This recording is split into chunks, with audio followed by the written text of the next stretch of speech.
Hello, this is Rose Guzan Villazor. I am the interim co-dean of Rutgers Law School in Newark, and you are listening to The Power of Attorney, our podcast. Today, I am joined by George McPhee, who is the president of hockey operations of the Vegas Golden Knights, the professional hockey team from Las Vegas. Importantly, for our purposes today, he is a graduate of the class of 1992 of the law school. George, thank you so much for joining us today. My pleasure. Thank you, Rose. So we like to start off these podcast interviews by talking about your origin story. And I think in your case, and I'm reading about your background, there are many different entry points that we can talk about. We can talk about how you yourself was a professional hockey player. We can talk about your management team experience, the work that you're doing now. Or we could also start somewhere in between when you started law school. But I'll leave it up to you. When you talk about your background origin story, where do you normally start? Well, I was law school. It was a later in life decision for me. It wasn't early on.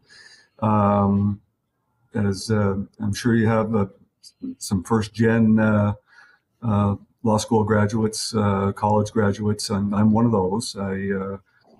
Parents didn't get to college. My brothers didn't get to college. I was lucky enough to go to college based on an athletic scholarship. My family didn't have the money to get me there. Graduated from college, played 7 years pro, and near the end of my pro career, I was injured. Didn't think I was going to be able to play again. I had time to think about what's next, and I was intrigued by law school. And decided to try. And I loved college. I loved education, and I wanted another challenge. And it sure was a challenge. And it was the best decision I've ever made. That's so great to hear. Yes, we definitely have many students who are first gen in college, and then also certainly first gen in a professional school. I think the last numbers we saw, there were about more than 20% of our students are first gen college, and then more than 50% are first gen in law school. So you are definitely an inspiration to many of our current students right now. I'm first gen myself. I'm an immigrant, and then when we moved to this country, I'm the first to graduate college and then first to go to law school. Good for you. Well, I'm an immigrant as well. I came from Canada, and I now have US citizenship, which was a big deal. Yes, me too. I became a citizen after law school, actually. Yeah. Well, same with you. How did you, if you don't mind me asking, how did you, when I immigrated to the United States, it was through family, because under immigration law, one immigrates to the United States through either family or employment or diversity. And then the citizenship path is often based on those same tracks. So I became a citizen later in life after I've acquired enough years of being an immigrant and then a green card holder. So I was just curious about your path to citizenship. Yeah, it was through employment. I obviously went to college in the U.S. on a student visa. I went to Bowling Green State University and played hockey there and graduated in 82. And then I turned pro. And while I was with the New York Rangers, got a green card. And then several years later, when I was managing in Washington, managing the Washington Capitals, I just went online and applied for citizenship, and was quick. Within a month or two, I got a call to come up and let's do a little civics test and let's interview you. And went through that, and they said, we can swear you in this afternoon. And boy, it was an emotional moment for me when that happened, as I'm sure it was for you. Thinking about my parents and, geez, I'm going to be a U.S. citizen. It was a big deal in my life, and even a bigger deal in the neighborhood. When I got home, the neighbors had all come over, and one of the neighbors had baked a cake with the map of the U.S. was the shape of the cake, and it was pretty neat. Yeah, I remember mine. I think now there's a long waiting list to there's a long wait period to become a citizen. There's just I think immigration, USCIS is overburdened with I'll bet. applications. Yeah. But when I became a citizen, I think the wait was maybe less than a year, and I recall going into this um, big in this building, and there were hundreds of other people there who took the swearing, who swore, who became citizens with me, and I remember getting really emotional Yeah. after that, and then went out to dinner with family and friends, and it felt. I mean, I've been in this country for a long time by then, but it wasn't until I pledge allegiance as a U.S. citizen that Mhm. emotionally I felt so connected to this Yeah. country. So Yeah. yeah, and I love what you said about how your path, because I teach immigration law, and for those who get visas on the employment side, that's really difficult to get. I mean, you have to be at the top. In your case, you're a professional hockey player, top of the game, and that's what it takes to. It's hard to get these kinds of visas to begin with, and then whether it's a student visa or a work visa, and then even harder to actually get a green card. So I think your Yeah. story actually is it highlights the challenges of how difficult it is to become an immigrant and to become a green card holder. Yeah. And Well, I was very, very fortunate uh, to get the student visa, to get the green card, and get citizenship. I'm aware of that. Um, it's not that easy for many others, um, but it was and is a big deal in my life yeah, to be able yeah. to live and work and contribute in the United States. And then you decided to go to law school after you were on this path as a professional hockey player, and then you thought about your next, where you would go next after you got injured. I'm curious, why law? You said you were fascinated by it, but what is it about legal studies that fascinated you? Um, well, I in the summers after I turned pro, I would return to uh, Bowling Green, where I graduated in '82, um, because it was a great place to train. We had all kinds of great facilities there, but I would also take classes, and I took some classes. I took a graduate level economics class and so on. Um, and I just felt I wanted even more than that, more of a challenge, and I was just again intrigued by the law um, and and so I applied to some schools, and Rutgers was really the right fit. I had another business going on. Um, in New York, and so the proximity of the school and it all worked, and it worked out really well. Um, was accepted and graduated, and again, it was a better decision, one of the better ones I've ever made, and it changed my life. Well, we're so glad that you did. You must know I'm going to ask you this question. What was your favorite, if you can remember, your favorite law school class when you were in law school? Um, I seem to,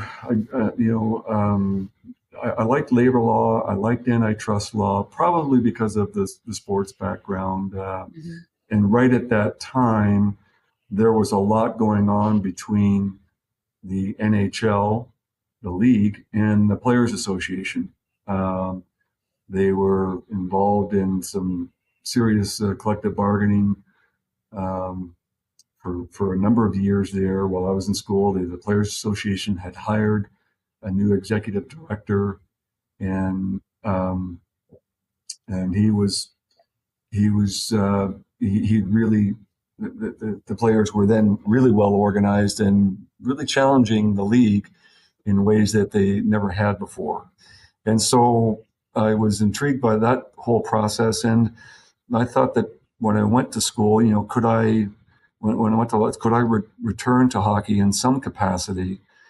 with a law degree in my back pocket, that where I could be productive. Could I work for the NHL, for the league itself? Could I work for the Players Association? Could I work for a team?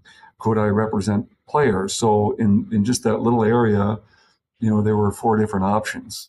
Hmm. And as it turned out, I ended up working for a team immediately. And I've been very fortunate, even though, you get fired in this business. I haven't been without work. I ended up, I've always worked I've worked for 3 different teams now. Yes, yes. I saw, I was reading up on your background. You were with the Washington Capitals, right? You were also part of the Canucks, I think.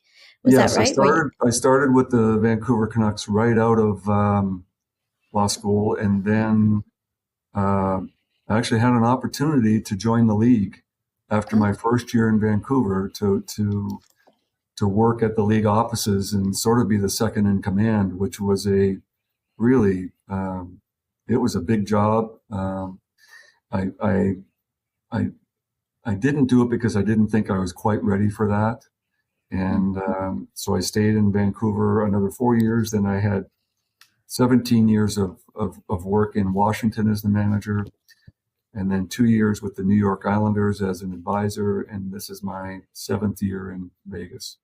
yeah. And Um, so before you joined the Canucks, is this right though that you clerked for the International Court of Trade? What yes, you the did you U.S. Court. clerk? Yes. So in terms of timing, was that immediately right after law school? You clerked there, and then after that, you went to you joined the Canucks.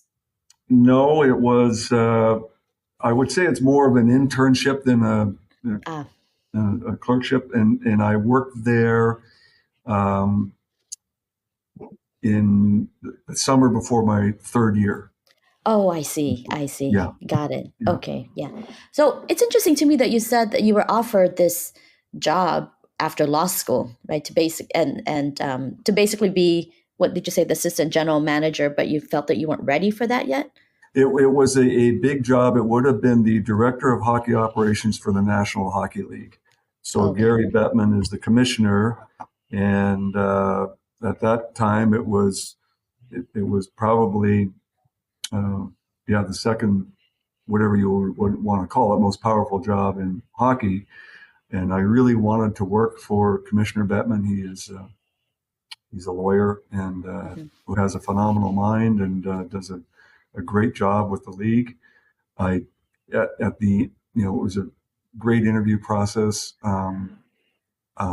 but I just didn't think I had enough experience to be that guy Mhm. at that time. That's, to me, that's really impressive and amazing because I think it's important to engage in self reflection and figure out. At least is what I tell my students, to go for as many opportunities as they can. But at the end of the day, when deciding which job or opportunity to take up, they need to feel ready for that. They need to know that they can do it. And sometimes I tell my students, don't sell yourself short. You can do it, but then there are other types of jobs that it does take a little bit more experience in order to feel good about that position and then be able to execute the job really well, right, effectively. So I think that story you just shared, I think, is just really amazing. Yeah, it wasn't an easy decision. I wrestled with it for a long time Hmm. because you may not get another opportunity like that. Um, but I just felt in my heart of hearts that I I wasn't ready. You weren't ready yet. Okay, so we're gonna fast forward to 2016, right? At that point, I think that's you then became the general manager of the inaugural Las Vegas team, Golden Knights. Hmm. And I should confess first, I know nothing about hockey. I know very little about sports in general. But in preparing for our talk, I was just completely fascinated by the trajectory of your career and how in 2016, when you assembled your team, the team did very well that year. And and that says a lot about you as a manager, in knowing how to, who to hire, how to build, who to hire, who to as part of your management team, rather. That's what I'm talking about. Because as a dean, most of the work I do is with the leadership team. And I'd love to hear a little bit more about what is your approach to management, in with respect to operations. Well, I was really excited about coming to Las Vegas because it was an expansion team. It's a brand new team and had a couple of employees under the owner. One guy selling tickets and a couple of people doing some odds and ends, but we basically had to hire everyone. Yeah. And my objective with ownership was to say, let's make sure that we hire the best human talent in every single position we have in this organization, whether it's an equipment manager, whether it's someone in sponsorship or marketing or players or coaches, or someone in our broadcasts, on television or radio. Let's get the very best people out there. And they can be really talented, experienced people, and we needed a lot of those, but we can also hire the up-and-comers too, the young people that show a lot of promise. And they all had to be low ego, well-educated, and really willing to work. And that was, my experience in law school of, the work that has to go in it, the precision of the law and how you speak the law and how you write, has stayed with me all these years. And I think, our owner is a lawyer, and he liked that I had a law degree. And I've always felt that, the work ethic that you have to come up with, and the way you're taught was really important in law school.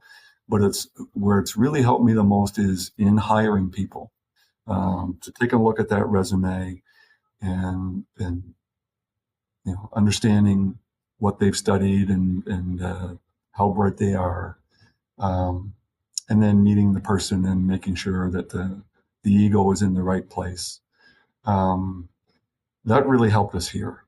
And so I think I hired 35 people in the first 50 or 60 days. It was, Wow. Oh my goodness. and we didn't have, I really didn't have a support staff yet. I drafted a lot of the employment contracts myself. And, it's in hockey, almost everyone, from executive assistants to support staff, they're all under contract, because what you find out in a hurry is if they're not under contract, somebody else comes and does put them under contract from another team. It's a very competitive business. So anyway, we put it all together. It took a year before we were going to play. And so we had a year to put it all together. And we had to not only put the organization together, but we had to prepare for an expansion draft and for free agency and an entry draft, which is an extraordinary amount of work. And it all happens about the same time. So I was hired in mid-July, and this was all happening late June, a year from then. And we really became we're a progressive group, highly educated people, and pretty sophisticated in the way we did things. And so we put it all together, and we had the most extraordinary year that's ever happened in the modern sports era. We had a team that went to the Stanley Cup Finals in its first year. Not only did we make the playoffs in a league of 31 teams, we went all the way to the finals, and that's never happened before. And the way I've had it described to me is lots of people have won the Stanley Cup, which is our championship. No one's ever done that. Mhm. So it was kind of a neat thing to take an expansion team and go all the way to the Stanley Cup Finals. Yeah, it's really inspirational the way that you built it from the ground up when you started, and you're there now. You're the president. What's the difference between the president, your current role, and the general manager? Because it sounds like you're still really the main person in charge of operations. Yes, we have in the hockey business. We have, you have your business side, and Hmm. uh, I was with the owner when we interviewed people to be the president of business operations. So we went all through that. We got a great person and made that hire. And my position was president of hockey operations and general manager. And the general manager in hockey is a very unique position. It's a very, very powerful position. And I was, after our second year, willing to give up that position because the assistant general manager who I had hired had done a very good job for our organization. Other teams were interested in hiring him. I wanted to keep it all together, keep our group together. So I was willing to give up that position to him and um, and just stay in the president's role. So the general manager, we do a lot of things together. We have breakfast every morning with the players. We have lunch together every day with the players. We travel together all the time. Um, we deal with all of the players, the personnel, the scouting, hiring, making decisions on players, making decisions for the team. Um, and he deals with the media. Um, and negotiating with other GMs, with other teams in trades and so on. And I'm here with him, sort of advising him on, um, um, what we should do next, or listening to what he wants to do next, and really to make it work best. He's got to make some hard decisions, and I will give him my opinion. But if he still wants to do it, he does it, and I support him, and that's how we've worked. And I've since giving up that position, I'm a little more involved on the business side. I see. I see. Sort of That's really helpful. Thank you for thank you for explaining that and simplifying it for me. As you were talking, I think an analogy for that in the law school administration context would be there's a dean and then there's a vice dean, and the dean works much more closely with advancement and development, the business side, and trying to reach out to different to donors and try to bring money into the law school, whereas the vice dean helps to run the internal operations of mm-hmm. the law school. So that's how, in my mind, that's how I'm Yeah, understanding it. I know it's so much more complicated in your line of work, but it helped me to the way that you broke it down like that. yeah, and as you learn, you can't be in two places at one time, and so it's really helpful to have a couple of people that who can. For example, our general manager is traveling to the East Coast with the team. I go on most of the trips, but there is a game in Vancouver tomorrow night, I think it is, or Wednesday, um, that has all the top prospects around the country playing in that game, sort of as a showcase, so we can scout them. So I'm going that way, and he's going east with the team. Yeah, yeah. So it's a team effort. Yeah. And it sounds like you have a pretty close, a tight knit group of people that you work with, and that I see that as this, that kind of collaboration seems to be what is working for you and for your team, and that's really great to hear. Well, just to finish this, I have a Yeah, very participative style of management, not a lot of hierarchy, and you know, on the hockey side of things, have you know everybody in our front office is basically involved in all the decisions. Uh, yep. because so they understand what's going on, and even the young people that work sort of in our war room preparing things for us, they get to listen to all these discussions, and they learn a great deal doing that. And then after a while, they start asking questions or making comments and contributing, and now they're in a good place. So that's interesting that the collaborative participatory approach. That's a style of management that is I've read about in other contexts, in business, in education, higher education. One of the downfalls of that is that there are too many people involved, and at some point, someone has to make a decision. Though, have you That's true. found some of those challenges? That one expression is a donkey is a horse that was put together by a committee. Um, um, Uh, but I think we have the right number yeah, of people. And when it comes to the hockey decisions, that's where the manager has to. We usually get there in the right way, but every once in a while, he has to go in and shut the door and make a hard decision. yeah. And so that's the way we've done it. And but that's after real comprehensive and exhaustive discussion with all of us. And then if we're not there, if we haven't gotten to that point, then he'll have to go for a walk and make a tough decision, and I'll support him. I imagine when you were general manager and also in your other management experience that you too have had to make some of those tough decisions, right? And Oh yeah, so, can you talk about one that are you free to talk about anyone that really just of that you course. wrestled with, and how you reach, what was the process for you in addressing that particular conflict that you had to make a hard decision about? Well, it's hard because there are so many. We have to make so many different decisions. Like, who do we draft this year? When we get to the draft, we had the number one pick overall when I was in Washington, and obviously you want to draft the best player. Um, and the year that we had the number one pick overall, we drafted a player by the name of Ovechkin, and he is going to be the greatest goal scorer in the history of the game pretty soon. He's that good. It's never an easy decision, and you're with your amateur staff, and you just there's the qualitative and the quantitative process you go through. You have your analytics where you do all the math behind a decision like that, the numbers that are produced based on what he's doing on the ice. I never thought that could be done in hockey. It was done in baseball.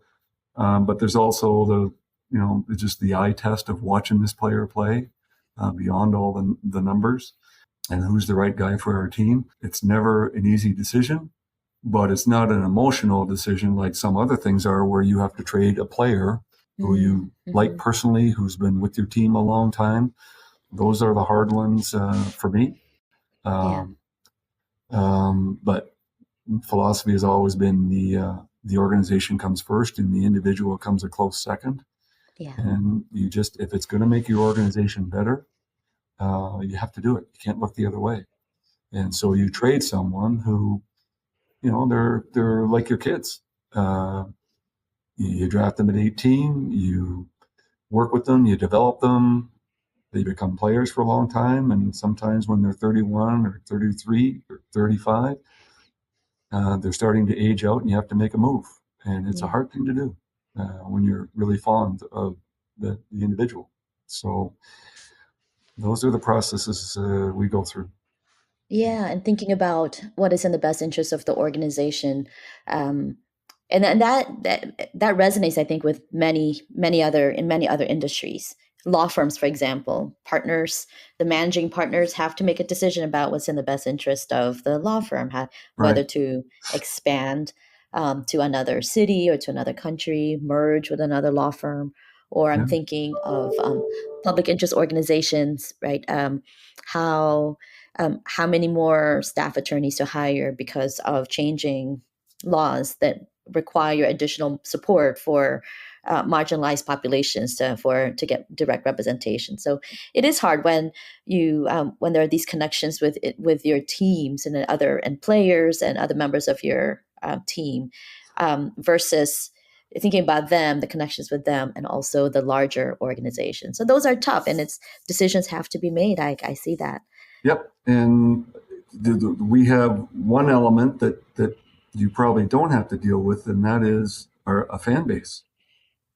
Mhm. We have season ticket holders and sponsors and people that just love watching the game and love your team.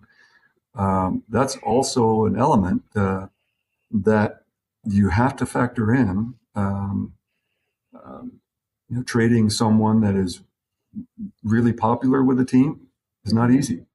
And Yeah. again, it's um, if it's the right thing to do for the organization, if you think your organization will be better as a result, you're going to take a lot of criticism for that trade. And I have in the past. It's not easy. Um, on the other hand, I've heard the expression: if you're listening to the fans all the time, you're going to be sitting with them one day. You're not going to be. So, um, so there's lots of things to factor in. And Yeah, yes, it does. It's fascinating to me to hear you speak because a lot of what you're saying, um, I can see how it does apply in so many, even in the classroom, so professors, for example, we get our student evaluations, and I've just received the student evaluations from the fall semester. I'm looking through everybody, student professors, and how students rank them, and professors in the classroom also have to make these hard choices about, do I teach a class that they know maybe the style might not be one that many students would appreciate, right? If you recall the Socratic method and how for many students that's anxiety producing, or do some or engage in a different kind of pedagogical approach that would be might is just different, but might be more supportive of students. And then at the end, there are these evaluations. And for law professors, we talk about how much do we listen to those numbers and those comments. Um, there's no similar expression of one day you're going to be a fan, but it is that kind of thoughtful approach to how do you change a decision, or how do you make a decision with in the classroom, how to teach a course, what to teach a course. It right, does get informed by by feedback from students.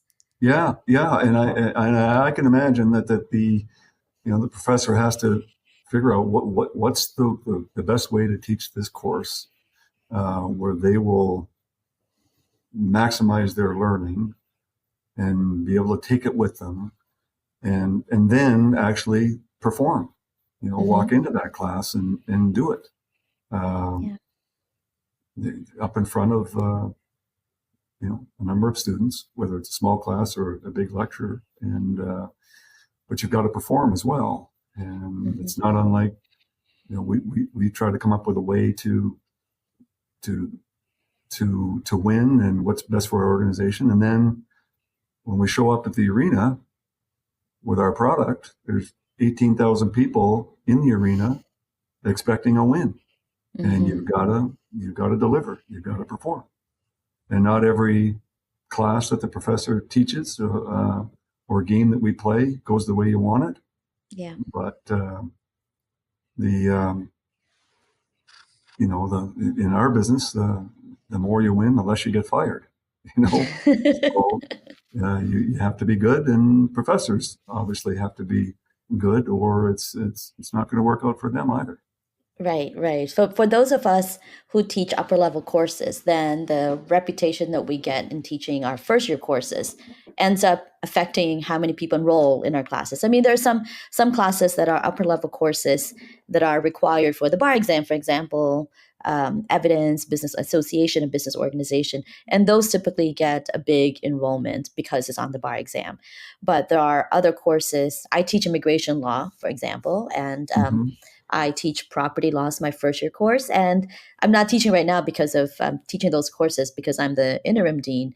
But in the past, I know that many of the students who signed up for my immigration law class are the ones who liked my property law class, and so Yes. there is this kind Yeah. of not a fan base, but definitely the students who liked the way I taught my class followed me to my upper level courses, and Yeah. so. There's a connection there, and Mhm.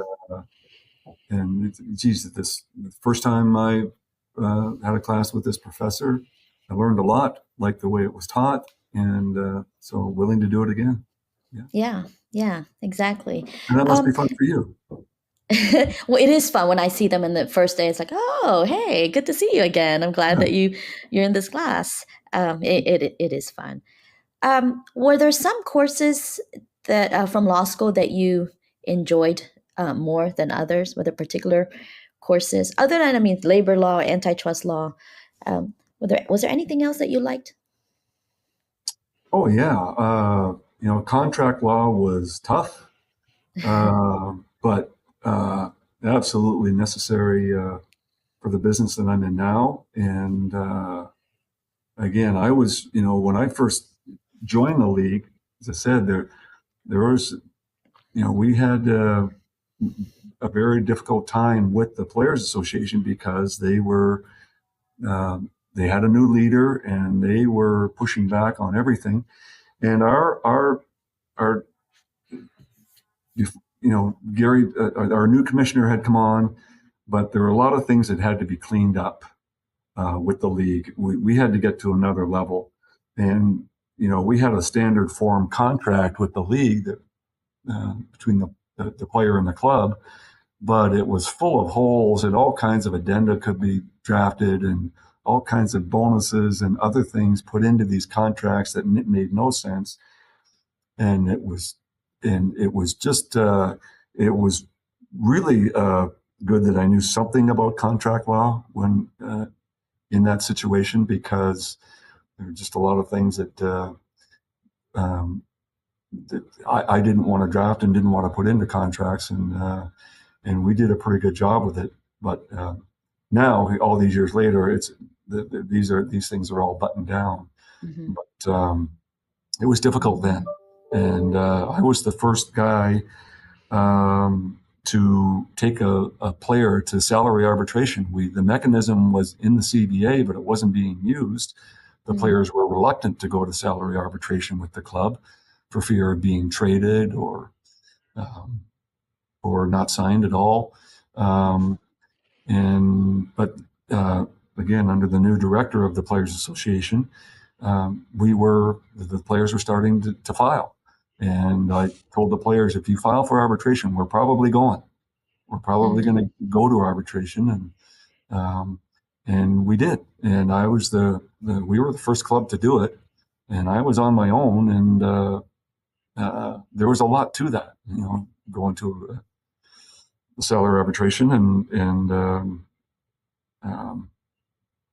it worked well for our club, and which is why I think I got the offer from the league to join the league after that. But contract law really helped in that regard.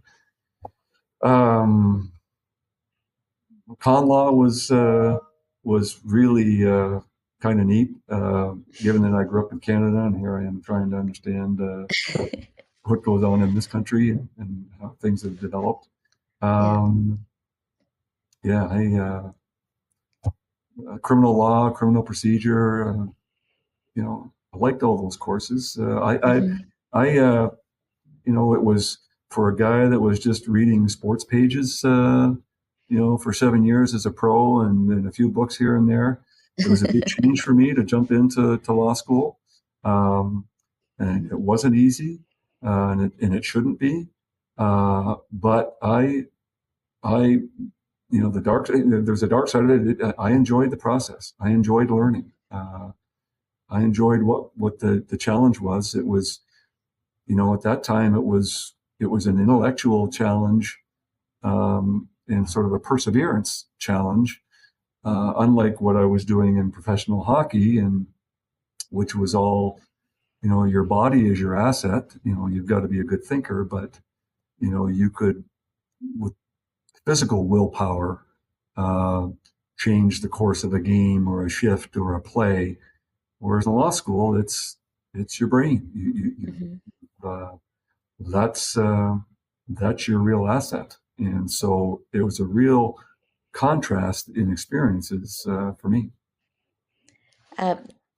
Do you happen to remember who your your contracts professor was?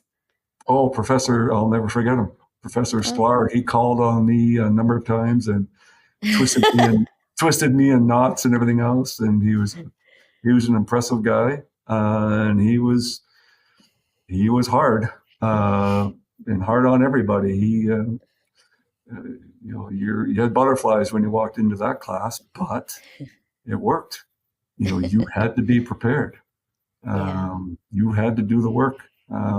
So it was it was a great lesson in life for what's required and what's expected. Yeah. No, I mean, law school is that's when I explain when I go to these info session for college students and explain why I go to law school, what law school, how law school is different from undergrad studies. I talk about the type of teaching the students, the professors do the Socratic method, but also I said from my experience, I had to be prepared. I had to know the readings cold because Yeah. I could get called on at any time. Yes. And not that professors were mean about it, but they had they had high expectations of me, and I wanted to take. I took law school seriously, right? And I Yes. see that in our students, and that is what it takes to succeed. You have to one has to take classes seriously, study, prepare for the class, prepare the read the cases, and you don't have to understand the cases right away because law school is hard, but you come to class knowing, being at least prepared to talk about those cases. Absolutely. And you know, what you learn is, you become a real self-starter because Mm, if you're practicing law someplace and got a question, you've got to find the answer for them. yeah.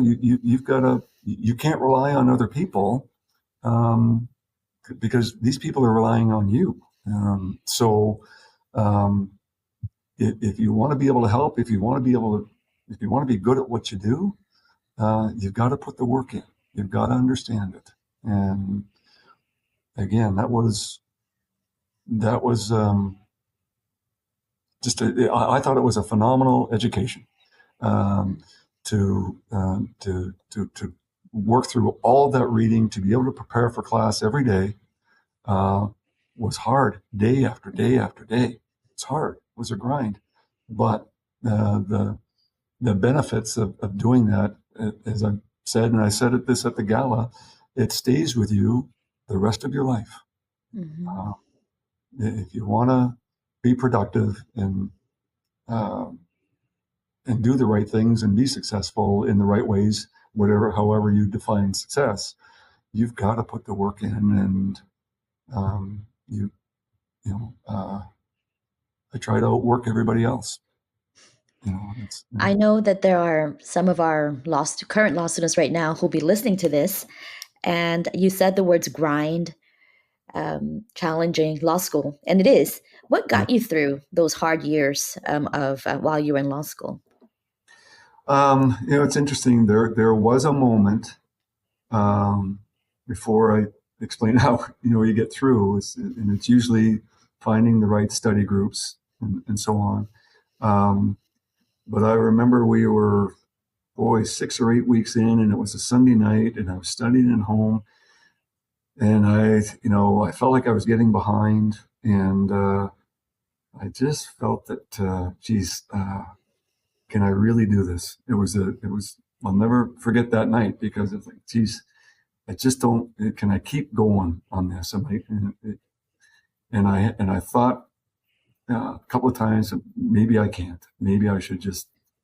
Uh, maybe I should just not do this. And it was hard to admit.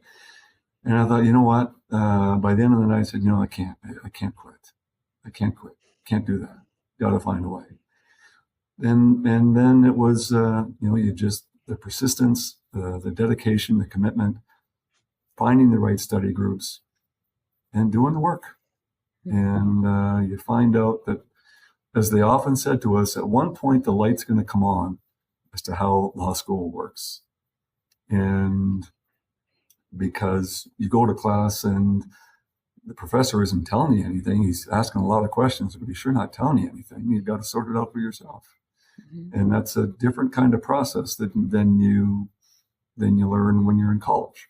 You're doing Yeah. your undergrad work, where they're throwing everything out there for you. So, um, and it usually, by the end of that first semester, say, okay, I think I'm getting this, and then the second semester, you're much better prepared, for how to do it, even though the courses are different. It's the how that matters, that you've sorted it out. And you read all these cases, and they're all chopped up, and they're, you're trying to figure out what am I taking out of this one and that one, but you sort it out after a while. That's really helpful advice. All of that, I think that's those are kernels of wisdom that our students need to hear from such an accomplished alumnus like yourself, George. I think we're at the top of the hour now, and so Wow. yeah, I've really enjoyed talking with you. I appreciate the time you've given us, and we will. I hope that we'll be able to see each other again. I do go to Vegas once in a while. Yeah. I'd love to come out there and see and watch a game. It'll be so Yeah. fun Well, to do that. if you want to come out here, you'll come to the game as my guest, and Yay! you'll enjoy it because it is Vegas. We put on a show here. We've sold out every game since we started, and it's just a fantastic experience to be in our building. Um, it is a show. In addition to the hockey game, there's a show that goes on, and our fans, it's a town that's based on hospitality. It's a hospitality town, and our fans are wonderful to everyone that come to the game. Everybody seems to have fun. So you can come and enjoy. I will sit through the game and be stressed for about 2.5 hours. And then when the game's over, I can exhale. And because that's the way it goes. That's the way it goes. Yeah. Yeah. So, All right. and thank you very much for having me. This is, it's a different kind of interview than I've experienced in this business. And because it's different and it's something I was familiar with through law school, it was neat. Thank you. Well, actually, George, Appreciate it. I should be the one thanking you. You're a very busy man, and for you to make time for us, it says a lot about you. I've learned in the 1 hour we've been together. Just you're a very humble person. You're thoughtful. You're humble, and it makes me proud as the dean to talk to you and hear about your accomplishments. And so, thanks for being an inspiration to all of us. And I My will. pleasure. I guess I'd like to add one comment, and that is for any of the students that you might have listening. The one thing about the sports business that people don't understand and may not realize, but you said it in terms of how busy we get. We're in the entertainment business, and so you're not only building a product, but we play almost every other night. We play on weekends. We play on holidays. And so the job is really, you have your daytime job of keeping your organization going. And then you're working at night too, because you're either your team's playing or you're watching another team play or you're scouting other players. These jobs are really uh, incredibly time consuming and can come sometimes for some people at a great personal cost because you don't get to spend as much time with your family as you'd like to. I've been very Mhm. fortunate. My family is stuck together, happily married, 3 kids, and they're all doing fine. Um, but there is a price to pay if you're getting into sports management, that sort of thing, and they should understand that.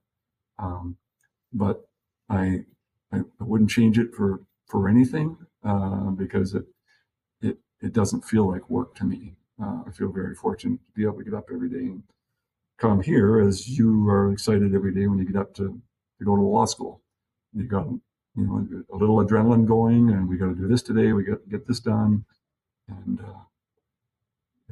it's a fascinating, really enlightening experience. Thank you. I'm so glad that you mentioned that. Um, in law school, we try to inform our students. We talk to them about the importance of quality, balancing your work life and personal life, and what quality of life would look like, and the practice of law, whether it's in the sports and entertainment industry or public interest, government, law firm. There are many different challenges all around, and it's good to know what that is like by talking to people like you and others who have that experience and to see how they did it, right? And Yeah, just so that they yeah, know But they're going into a field with their eyes wide open, get Yeah. some experience, and then hopefully love the job.